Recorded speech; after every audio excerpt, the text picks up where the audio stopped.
पावसाची एक जोरदार सर येऊन गेलेली. अद्यापही काळ्या काळ्या ढगांची लखतरं मावळतीच्या बाजूला लटकत असलेली. सूर्य नुकताच डोंगराआड गेला आणि एकाएकी काळोख दाटून आल्यासारखं झालं. ढगांनी संधिप्रकाशाला पाय फैलावायला दिलेच नाहीत. कुठेतरी वीज कनेक्शनमध्ये बिघाड झाल्यानं असेल किंवा फ्यूज उडाल्यानं असेल. त्या स्ट्रीटवरच्या काही दुकानात वीज होती तर काही काळोखातच होती. काही दुकानं ट्यूबलाईटनं मर्क्युरी लाईटनं झगमगत होती. वीज गेली त्या ठिकाणी पेट्रोमॅक्स लावलेली होती. कुणी मेणबत्त्या लावून त्याच्या मिणमिणत्या प्रकाशात ग्राहकांची वाट पाहत होते. तिथूनच आत एक बोळवजा रस्ता गेलेला होता. त्याकडेलाही आत दुकानं होती, पण ती काहीशी आडबाजूला पडत असल्यानं ग्राहकांची तिकडे फारशी वर्दळ नसायची. तिथल्या कल्पक दुकानदारांनी वेळीच आपली जागा सोडून बाजारपेठेच्या रस्त्यावर आपली दुकानं थाटलेली होती. बोळाच्या आतल्या बाजूला 15-20 यार्डावर कोपऱ्यात त्याचं ऑफिस होतं. आजूबाजूची दुकानं अन्यत्र गेली तरी त्यांनी आपली जागा सोडलेली नव्हती. त्याच्या ऑफिसमध्ये वीज नव्हती. मोडकळीला आलेलं टेबल आणि त्याला शोभेशी खुर्ची एवढंच काय ते फर्निचर तिथे होतं. टेबलाच्या पृष्ठभागावर एक मेणबत्ती पेटवून ठेवून कोणी येतंय का याची तो प्रतीक्षा करत बसून होता. काही महिन्यांपासून त्याचा डिटेक्टिव्हचा धंदा पुरता ढासळल्यागत झालेला होता. त्याच्या ऑफिसचा थाटमाट बघून हे कोणाच्याही लक्षात येण्यासारखं होतं. ऑफिस म्हटल्यावर कसं असायला पाहिजे? AC नसू दे, पण जरा नीटनेटकं फर्निचर हवं, काचेची केबिन, एखादा असिस्टंट, लेडी टायपिस्ट तरी. का कोण जाणे, गेल्या वर्षभरापासून त्याच्या धंद्याची अधोगती होत जाऊ लागली. त्याच्याकडे सगळं होतं. फर्निचर होती, कपाटं होती, टायपिस्ट होती. पण तिला जर 6-6 महिने पगारच मिळेना तर कशी राहील ती? ती निघून गेली तरी स्वतःचा खर्च तरी निघायला नको का? दुकान भाडं म्हणा, लाईट भाडं म्हणा, खानावळ म्हणा. भले त्याला कुठल्याही नातेवाईकांचा पाश नसला तरी खर्च होताच की. दिवसभर केस घेऊन येणाऱ्या ग्राहकाची वाट पाहत राहील. लाईट बिल थकल्यानं वर्षभरापूर्वीच त्याचं कनेक्शन तुटलं होतं. खर्च भागवण्यासाठी ऑफिसातलं पहिल्यांदा कपाट गेलं, नंतर खुर्च्या. सारं फर्निचर एक करत गेल्यावर कायदेविषयक आणि संदर्भ ग्रंथ अक्षरशः रद्दीच्या भावानं विकावे लागले. आता त्याच्या ऑफिसमध्ये एक टेबल आणि एक खुर्ची तेवढी उरली होती. बाजूला भिंतीशी एक फाटकी सतरंजी अंथरून ठेवलेली. कुणी केस घेऊन आलाच तर त्याला बसण्यासाठी. सायंकाळचं रूपांतर एकदम गडद रात्रीत होऊ लागलेलं. इकडच्या बोळात कोणी फिरकत नसलं तरी बाजारपेठेतल्या रस्त्यावरची वाहतूक विरळ होत आलेली. एखाद दुसरा चुकार पादचारी बाजार रस्त्यानं गेलेला पायरव यायचा. याची बसल्या जागी चुळबुळ वाढली. त्याला घोर निराशेनं घेरून टाकलं. सर्वत्र सामसूम होत आली तरी त्याला दुर्दम्य आशा होती, कुणी ना कुणीतरी केस घेऊन येईलच म्हणून तो वाट बघत राहिला. बाहेरच्या पायरीवर कोणाचा तरी पायरव ऐकू आल्यानं तो सावध झाला. मेणबत्तीच्या प्रकाशात पायरी दिसत नव्हती. बसल्या बसल्या टेबलावरची मेणबत्ती उचलून ती हातानं लांब धरली. त्यांनी पायरीवर काहीसा प्रकाश पडला. मेणबत्तीच्या प्रकाशात अस्सल खानदानी रूपयौवना उभी असल्याचं बघून तो सटपटला, गडबडला. ऐन जवानीच्या बहरानं फुललेली ती सौंदर्यवती त्याच्याच डोळ्यांकडे बघत होती. तिच्या सुरेख नेत्रकमळात अपार निराशा आणि तेवढंच भय दिसत होतं. पायरी चढून वर यावं का नको या संभ्रमात होती ती. काही क्षण तो देखील गोंधळून गेला होता. कुणीतरी येईल म्हणून जरी तो वाट बघत असला तरी अशी एखादी अप्सरा आपल्या अंगणी अवतीर्ण होईल याची त्याला ध्यानी मनी कल्पना नव्हती. या या आत आत या ना, या या. स्वतःला सावरत त्याने स्वागत केलं. हां हां. काहीशा गोंधळलेल्या स्वरात तिने हुंकार भरला. या या, आत या. भीतीचं काहीच कारण नाही. तुम्हाला एखाद्या डिटेक्टिव्हची गरज भासली म्हणूनच आलात ना? हो. मग बिनधास्त आत या. तुमची काय केस असेल ती मला सांगा. मी तुमची अडचण सोडवीन. या ना, या, आत या. पायरी चढावी का नको या दोलायमान अवघडलेल्या स्थितीत काही काळ गेला आणि तिने तिथनंच विचारलं, तुम्ही एकटेच? अहो, मी एकटाच राहतो इथे. मला नातेवाईकांचा पाश नाही, पण म्हणून तुम्ही चिंताक्रांत व्हायचं काही कारण नाही. मला खुशाल भाऊ समजा तुमचा. त्याच्या बोलण्यानं तिला बराचसा धीर आलेला असावा. फारसा वेळ न लावता ती पायरी चढून वर आली. माफ करा, तुम्हाला बसायला द्यायला खुर्ची नाही आहे माझ्याकडे. तुम्ही सतरंजीवर बसू शकता, तो म्हणाला आणि ती आपली वस्त्र नीटनेटकी करत सतरंजीवर बसली. पाणी वगैरे हवंय का? चहा मागू? नाही नाही, नको, काही नको. ठीक आहे. त्यांनी टेबलाचा ड्रॉवर पुढे ओढला. त्यातनं डायरी पेन काढलं, ड्रॉवर बंद केला, डायरी उघडून ठेवली. आता तुमचं नाव सांगा. त्याबद्दल हरकत असेल तरी मी ते गुप्त ठेवीन. त्याबद्दल तुम्ही अगदी सविता सदानंद भागवत. त्याचं बोलणं पूर्ण व्हायच्या आतच तिने सांगितलं. तिच्या स्पष्ट बोलण्याचं, तिच्या धाडसाचं कौतुक वाटलं त्याला. गडबडीनं डायरीत तिच्या नावाची नोंद करताना हे नाव कुठेतरी वाचल्यासारखं वाटलं, पण कुठे ते नीट आठवेना. आपलं राहण्याचं ठिकाण. उलट्या पेनानं आपल्या ओठावर हलके हलके आघात करून घेत त्याने विचारलं, ते आवश्यकच आहे का? नाही सांगितलं तर? नाही, जशी आपली मर्जी. आपली केस सांगा मला. मी चांगल्या सरकारी खात्यात नोकरीला होते. म्हणजे आत्ता नाही. त्यांनी विचारलं, प्लीज तुम्ही मध्ये मध्ये डिस्टर्ब करू नका. मी सांगते तुम्हाला सगळं. तो काहीसा वरमला. पेन सरसावून ठराविक पॉईंट डायरीत नोंदवून घेण्याच्या पवित्र्यात बसला. ती सांगायला लागली, घरी आई आहे, धाकटा भाऊ आहे. वडील लहानपणीच गेल्यानं अत्यंत प्रतिकूल परिस्थितीशी झगडा देत आईने आम्हाला वाढवलं. वेळेवर औषधोपचार न झाल्यानं भाऊ पोलिओग्रस्त आहे. कुबड्या लावून शाळेत जातो. त्याचं शिक्षण पूर्ण करून त्याला मार्गी लावल्याखेरीज मला माझ्या पुढच्या आयुष्याचा विचार नाही करता येत. मला चांगली नोकरी असली तरी ती मिळवण्यासाठी किती यातायात करावी लागली हे माझं मला ठाऊक. आताशा आईला घरकाम फारसं जमत नाही, मलाच ते सगळं करावं लागतं. नोकरीचं बघून घरकाम बघायचं, आईचं दुखणं खुपणं, भावाची शाळा, त्याची औषधं, खूप धावाधाव करायची आणि मग पुन्हा ऑफिस. पण ते अंगवळणी पडून गेलेलं. आईला आत्ता कुठे 4 दिवस सुखाचे दिवस दिसायला लागले. तिने उपसलेले कष्ट, त्याचं फळ तिला मिळत होतं. मला तारेवरची कसरत करावी लागली असली तरी एकूण आनंदात सुरळीतपणे चालू होतं. काही वेळ ती बोलायची थांबली. तो ध्यान देऊन तिची कहाणी ऐकत होता. शब्दांची जुळवाजुळव करून ती सांगायला लागली. काही दिवस आनंदात गेले. पुढे अशा काही घटना घडत गेल्या की आमची सारी जीवनघडी विस्कटून जाते का काय असं वाटायला लागलं. धरलं तर चावतंय आणि सोडलं तर पळतंय अशी माझी अवस्था झाली. विचार करून डोकं फुटायची वेळ आली. धड पोलीस स्टेशनला जाऊ शकत नाही की धड आईला किंवा दुसऱ्या कोणालाच सांगू शकत नाही.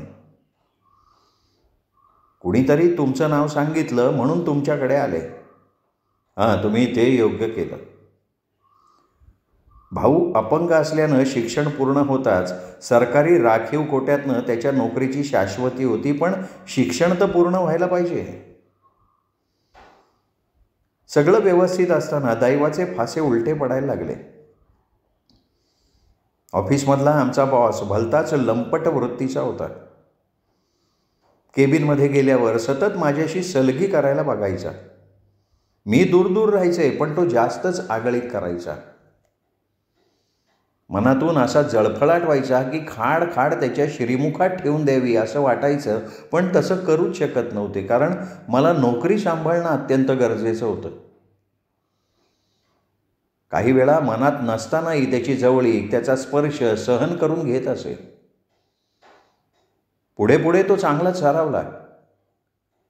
मला चित्रपटाची, डिनर पार्टीची प्रलोभनं द्यायला लागला. मी आभारपूर्वक नकार द्यायचे. हेड क्लार्क मनोहर गायतोंडे हा पण त्याच्याच माळेतला म्हणे. तो पण माझ्याशी जवळीक साधण्याची, स्पर्श करण्याची संधी सोडायचा नाही. ते दोघंही माझ्यावर प्रलोभनाचं जाळं फेकू बघत होते, पण मी त्याला बळी पडत नव्हते. आणि मी त्यांना बळी पडत नाही हे बघून दोघांनी संयुक्तिकरित्या माझ्यावर दडपण आणायला सुरुवात केली. सरकारी नोकरी असल्यानं मी वरिष्ठांकडे कंप्लेंट करीन म्हणून त्यांना कुठली ॲक्शन घेता येईना. मग मात्र त्यांनी उलटा पवित्रा घेतला. दुसऱ्यांच्या फाईल्स, त्यांची पेंडिंग कामं माझ्याकडे द्यायला लागले. मला कामाचा भार पेलवेन असा झाला, तरीही मी निमूटपणे पुढ्यात येईल ते काम उरकेल तसं उरकायला लागले. ऑफिसात लवकर येऊन ऑफिस सुटलं तरी एकटीच काम करत थांबायला लागले. सगळा स्टाफ निघून गेला तरी मी एकटीच तिथे. शेवटी कंटाळून कदम वॉचमन म्हणायचा, मॅडम आता पुरे, ऑफिस बंद करू द्या, 6 वाजले. अशा रीतीने मी काम करत राहिले, पण त्यांना नमले नाही. ते करून सुद्धा मी हार मानत नाही म्हटल्यावर त्यांना राग येत असे. केबिनमध्ये गेल्यावर बॉस आकांड तांडव करी. काम लवकर उरकत नाही म्हणून आगपाखड करी. काही सांगायला गेलं की उलट मलाच तंबी देई. म्हणायचा की मी तुमच्याबद्दल वरिष्ठांकडे रिपोर्ट करीन, मग दूर कोकणात कुठे टाकलं ना की कळेल. तोंड दाबून बुक्क्यांचा मार सहन करावा लागत होता. येईल तो दिवस रेटत होते. मध्यंतरी एक घटना घडली. एका व्यक्तीचं टेंडर पास करायचं होतं, मात्र त्याच्या फॉर्मॅलिटीज पूर्ण नसल्यानं ते मंजूर होण्यासारखं नव्हतं. मी असमर्थता दर्शवताच तो हेड क्लार्क गायतोंडेकडे तणतणत गेला. गायतोंडेनी त्याला जवळ बसवून घेतलं, आस्थेवाईकपणे त्याची अडचण जाणून घेतली आणि त्याला सरळ केबिनचा रस्ता दाखवला. तो केबिनमध्ये गेला आणि थोड्याच वेळात इंटरकॉमवर बॉसने गायतोंडेला आत बोलवून घेतलं. तो आत गेला. मी माझ्या पुढ्यातलं काम उरकत राहिले. काम करत होते तरी लक्ष मात्र केबिनकडे लागलेलं. आत काय चाललेलं असावं? माझ्या विरुद्ध गायतोंडे आणि ती व्यक्ती दोघंही बॉसचे कान भरत असतील. माझ्या छातीत उगीच धडधडल्यासारखं व्हायला लागलं. आपण केलं ते योग्य का अयोग्य याचा मी पुन्हा पुन्हा विचार करायला लागले. थोड्याच वेळात गायतोंडे बाहेर आला. तो आपल्या टेबलाकडे न जाता सरळ माझ्याच दिशेनं आला. माझ्या छातीतली धडधड आणखीन वाढली. तो जवळ आला. त्याने लावलेल्या उग्र सेंटचा दर्प माझ्या नाकात भरला. आपले दोन्ही हात ऐसपैसपणे माझ्या टेबलावर पसरून तो पलीकडच्या खुर्चीत बसला. एकटक डोळे भरभरून जवळून मला निहाळत म्हणाला, भागवत, काय चालवलंय तुम्ही हे? बॉस खूप गरम झालेत. त्या कंत्राटदाराचं टेंडर तुम्ही भरून घेतलं नाही म्हणे. मी म्हणाले त्यांना की तो कॅटेगरीत बसू शकत नाही, तर ते म्हणाले, हे बघा, जे काही नियम असतील ते फाईलमध्ये राहू द्या. मी समजावलं त्यांना. म्हटले, त्यांचं कॅरेक्टर बघितलं का, किती घोटाळे केले. पण मला पुढे बोलून न देता तो म्हणाला, भागवत, 1 मिनिट माझं ऐका. तुम्हाला बाकीच्या चौकशा कशाला हव्यात? मी एक चांगला सल्ला देऊ का तुम्हाला? हे बघा, तो म्हणतोय तर भरून घ्या त्याचा फॉर्म. मी म्हणाले, अहो पण समजा मी त्याचा फॉर्म भरून घेतला तरी मीटिंगमध्ये त्याचं किडकी शेंग दाताखाली यावी तसं तोंड वेडंवाकडं करत त्यानं एक सुस्कारा टाकला आणि म्हणाला, भागवत पुढचं माझ्यावर सोपवा, ती काळजी तुम्ही करू नका. मग माझा आवाज तापला आणि मी त्याला विचारलं, अहो तो 10,000ची लाच देतोय, ती सुद्धा घेऊ का? तर म्हणे, तुमच्या स्वतःसाठी कोण घ्यायला सांगतंय? तो जे काही देईल ते तुम्ही बॉसकडे देऊन द्या ना. कसं आहे साहेब, डायरेक्ट त्याच्याकडनं काही स्वीकारू शकत नाही. तुमच्या लक्षात कसं येत नाही भागवत? मला कळेनसं झालंय. हे बघा भागवत, शहाणे असाल तर त्याचा फॉर्म भरून घ्या. त्या माणसाला तुम्ही ओळखलेलं नाही आहे. अहो हे काम इथे न येता तो घरबसल्यासुद्धा करून घेऊ शकतो. तुमचं माझं सोडून द्या, पण तो आपल्या साहेबाला सुद्धा जिल्ह्याच्या बाहेर उडवून लावू शकतो. खूप पॉवर आहे त्याची, हात लांबवर पोचलेत त्याचे. भागवत, अहो नको त्या गोष्टी. तुम्ही आपलं सुंदर नाक कशासाठी खुपसताय? आणि आपल्याच विनोदावर तो खो खो खो हसायला लागला. त्याचं ते फाजील वागणं, बोलणं, माझ्या सर्वांगावरनं भिरभिरणारी त्याची पालीसारखी विखारी नजर, मला उबग आली त्याची. कधी एकदा तो त्याच्या टेबलाकडे निघून जातोय असं होऊन गेलं होतं. त्याच्या उग्र सेंटच्या वासानं माझं मस्तक भणभणायला लागलं होतं. गायतोंडे आपल्या टेबलाकडे निघून जाताच मी पर्समधला रुमाल काढून माझा चेहरा, गळा, मान, गायतोंडेची नजर जिथे जिथे पडली असेल तो भाग एखाद्या कीटकानं विषारी चिकट द्रव पसरून ठेवला असल्याप्रमाणे खसा खसा पुसून काढला. केबिनचं दार उघडून मघाचा इसम बाहेर आला. उंची तलम कपड्याचा पेहराव, डोक्याला कडक इस्त्रीची गांधी टोपी, दोन्ही हाताच्या मिळून चमचम करणाऱ्या 8 अंगठ्या, गळ्यात लखलखणारी वजनदार पण नाजूकशी चेन, डाव्या हाताच्या मनगटावर इम्पोर्टेड वॉच. गेंड्याच्या शरीराशी साधर्म्य असणारा तो चेहऱ्यावर लबाड हसू खेळवत माझ्याच दिशेने आला. मगाशी गायतोंडे बसला त्याच खुर्चीवर बसला. त्याच्याप्रमाणेच आपले दोन्ही हात टेबलावर पसरले. गायतोंडेप्रमाणेच तोही माझ्या शरीरावरनं नजरेची तलवार फिरवायला लागला. मी गडबडून गेले. त्याच्या विखारी नजरेनं मला चटके बसल्यासारखं वाटायला लागलं. मॅडम, मी साहेबांना समजून सांगितलंय, त्यांनी मला तुमच्याकडे पाठवलंय. मग मी बाकीचा कसलाही मागचा पुढचा विचार न करता फॉर्म भरायला लागले. त्यांनी बसल्या बसल्याच टेबलावर ठेका धरला. उजव्या हातातल्या बोटातल्या अंगठीचा ठका ठका ठका लयबद्ध आवाज उठवायला लागला. जणू मी त्याच्या दृष्टीनं लिखाण करत नव्हते, तर मी नृत्य करत होते. फॉर्म भरून झाल्यावर त्यांनी खिशातनं आकर्षक दिसणारं पेन काढून पिचकारी मारावी तशी लांब चौडी पल्लेदार सही ठोकली. आपल्या ब्रीफकेसमधनं एक जाडसर लखोटा काढून माझ्याकडे दिला. तो देताना त्यांनी माझ्या बोटाला त्याच्या बोटाचा स्पर्श होईल असा दिला, मात्र मी लखोटा घेताना त्याचा स्पर्श न होईल असा तो घेतला. त्याचा विरस झालेला दिसला. 2-2 वेळा थँक्यू मॅडम, थँक्यू मॅडम म्हणत तो निघून गेला. ऑफिसच्या दारावरच्या पिऊननं देखील त्याला अदबीनं नमस्कार करून त्याच्यासाठी दार उघडून दिलं. मी लखोटा पाहिला. एका बाजूचं तोंड उघडच होतं. आत ठासून नोटा भरलेल्या होत्या. त्या किती असतील याचा अंदाज नाही आला आणि त्याच्याशी मला देणं घेणं नव्हतंच. माझं लक्ष गायतोंडेकडे गेलं.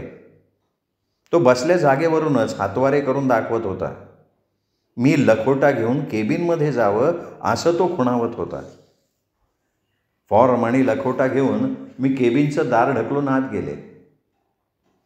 त्यावेळी माझ्या ध्यानीमनी आलं नाही की मी केबिनचा दरवाजा ढकलून नव्हे, तर एका कुटील षडयंत्राच्या सापळ्याचा दरवाजा ढकलून आत जातीये.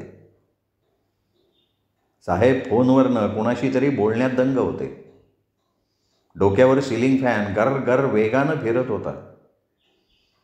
त्याच्या ब्लेडचे स्क्रू ढिले झाल्यानं असेल, एक लयबद्ध आवाज उमटत होता. मी आत आल्याची चाहूल साहेबांना लागलीच होती. आपली नजर शून्यात लावून त्यांनी उजव्या हाताने मला खुर्चीवर बसण्याचा इशारा केला. मी आदेशाचं पालन केलं. फोन क्रेडलवर ठेवून माझ्याकडे प्रश्नार्थक मुद्रा धारण करून नेहमीप्रमाणे लोचट आसक्तीपूर्ण नजरेचा ब्रश माझ्या चेहऱ्यावरनं अंगाखांद्यावरनं फिरवायला सुरुवात केली. मी अंगावरची साडी नीट लपेटून घेतली. तरीही त्यांची भेदक नजर कपड्यांच्याही आत जाऊन माझ्या शरीराला स्पर्श करत असल्यासारखं वाटत राहिलं. लखोटा आणि फॉर्म टेबलावरच्या पारदर्शी गुळगुळीत काचेवर ठेवला आणि म्हणाले, साहेब, कंत्राटदार साहेबांनी हे दिलंय. दोन्ही वस्तू साहेबांच्या हातापर्यंत सरकवल्या.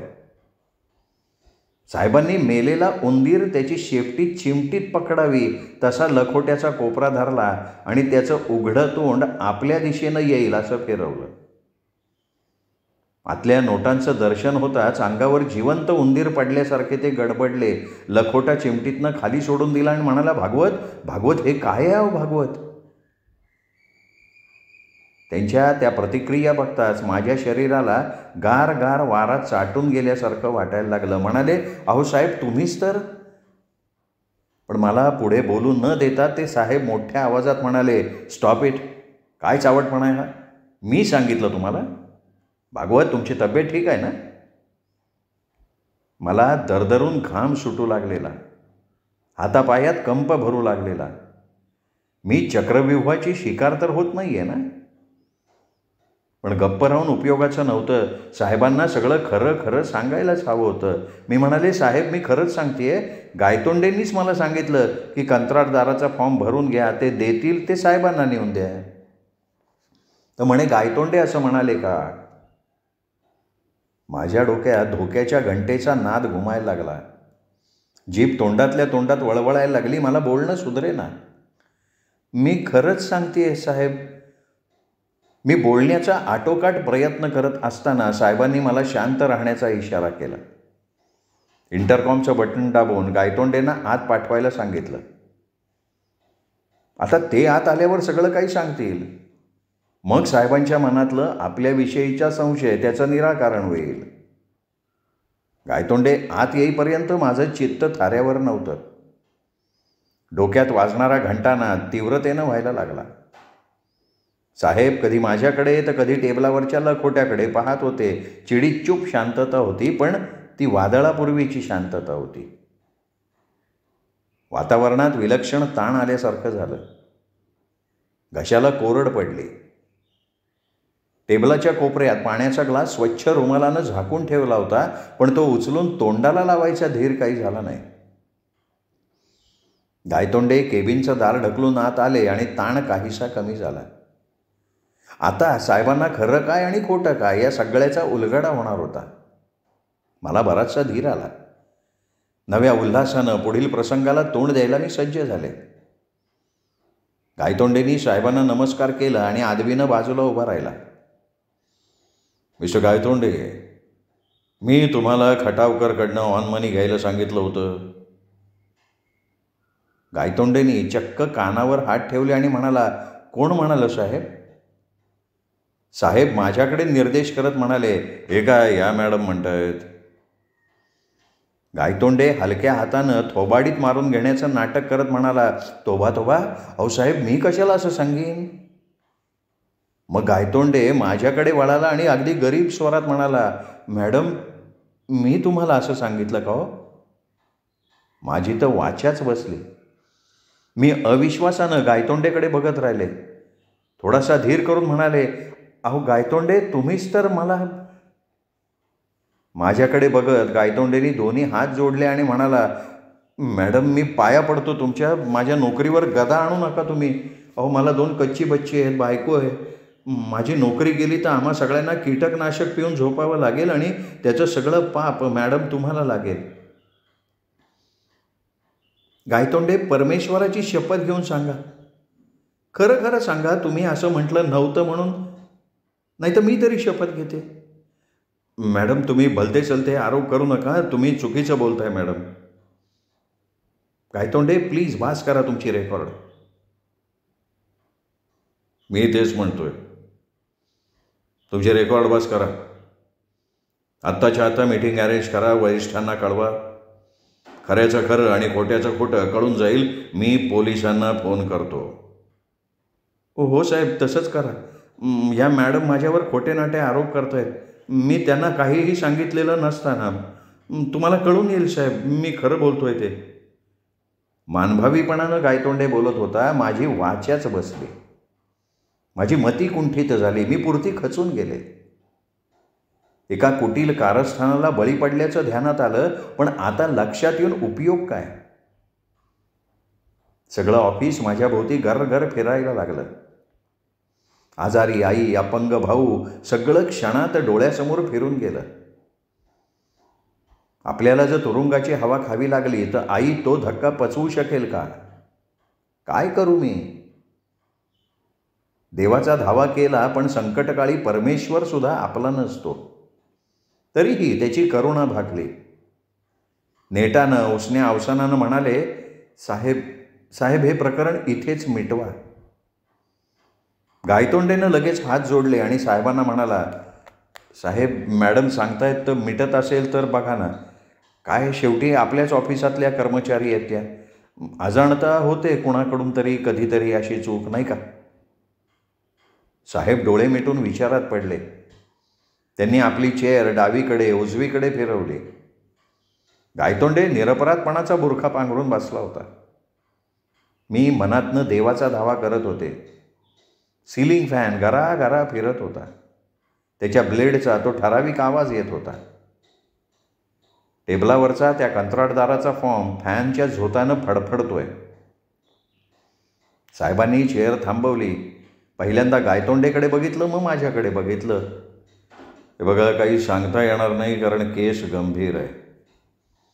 एव्हाना तो खटावकर कदाचित अँटी करप्शनला कळवायला गेलेला असेल. गायतोंडे, तुम्ही ताबडतोब त्याच्या ऑफिसला फोन करा. त्याचा सेक्रेटरी असेल त्याच्याकडे मेसेज ठेवा आणि पेजरवर खटावकरला म्हणा ताजवर ये, आपणही तिथे जाऊ, बघू काही मार्ग निघतोय का ते. मॅडम तुम्ही तयार आहात ना? नाही तर माझं काही नाही बरं का, मी सरळ आपली मीटिंग बोलवतो. काय आहे, माझी कुठल्याही गोष्टीला तयारी आहे. तुम्ही म्हणत असाल तर मीटिंग बोलवतो, तुम्ही म्हणत असाल तर पोलीस बोलवतो. मला काय, मी सरळ सरळ सांगेन.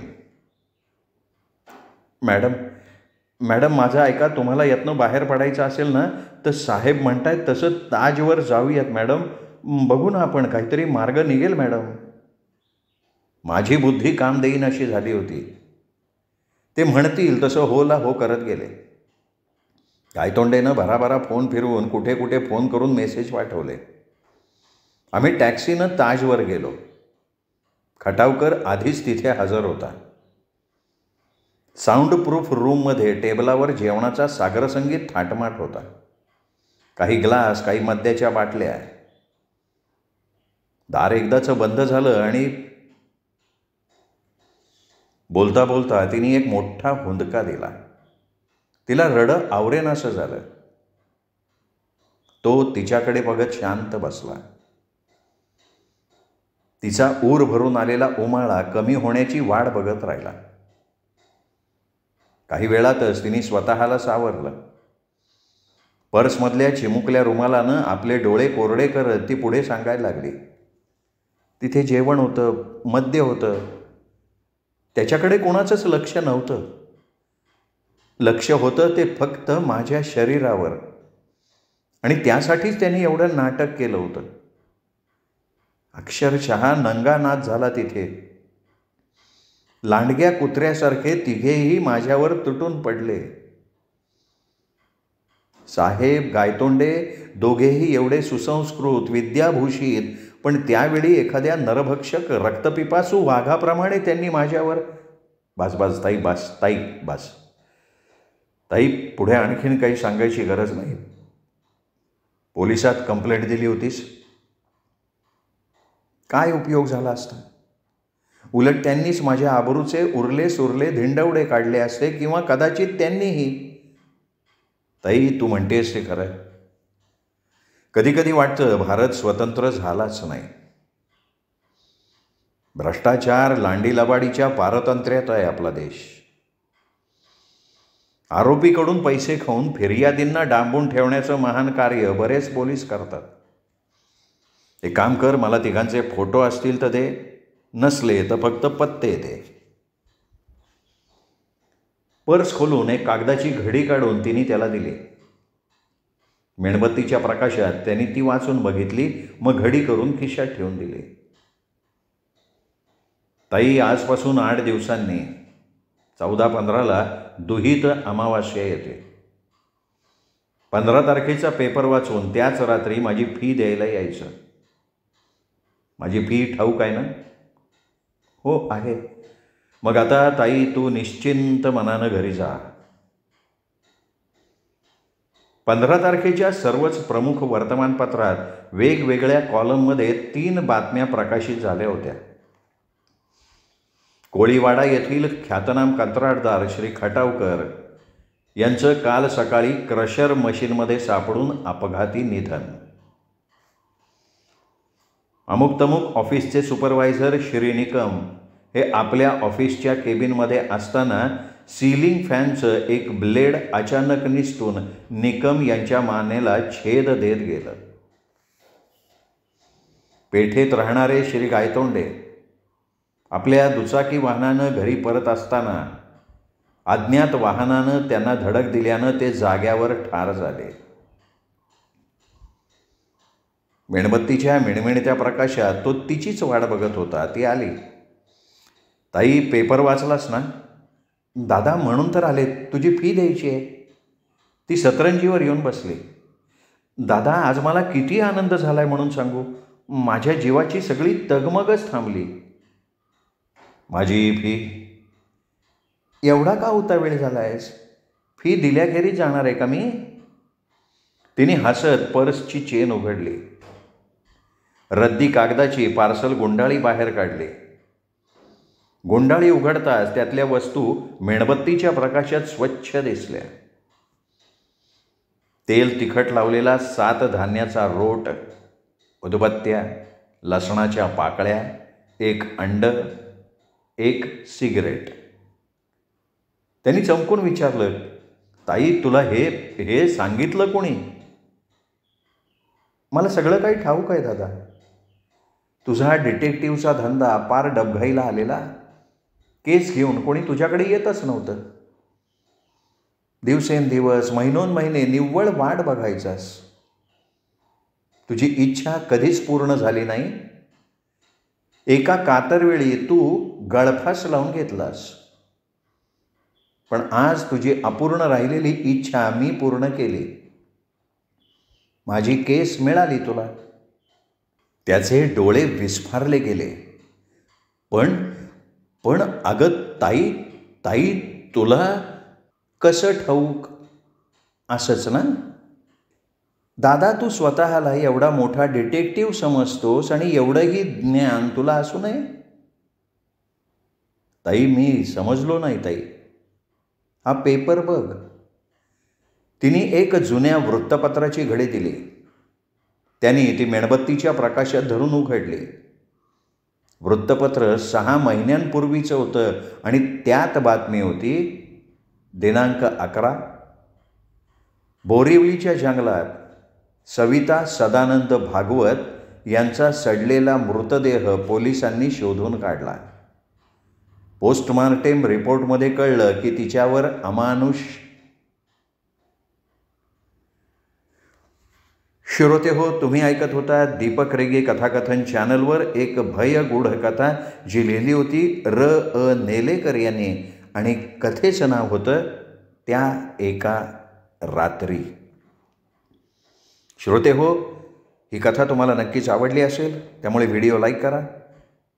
कथा कशी वाटली हे सांगण्यासाठी कमेंट करा. ही कथा आपल्या मित्रपरिवारात, नातेवाईकात, सोशल मीडियावर शेअर करा. आणि हो, तुमच्याकडून चॅनल सबस्क्राईब करायचं राहून गेलं असेल तर दीपक रेगे कथाकथन चॅनल आत्ता लगेच सबस्क्राईब करा. आत्ता वरती जो माझा फोटो दिसतोय त्या फोटोला क्लिक केलं की चॅनल सबस्क्राईब करता येईल. भेटूयात पुन्हा अशाच काही उत्तम कथांसह. तोपर्यंत नमस्कार मित्र.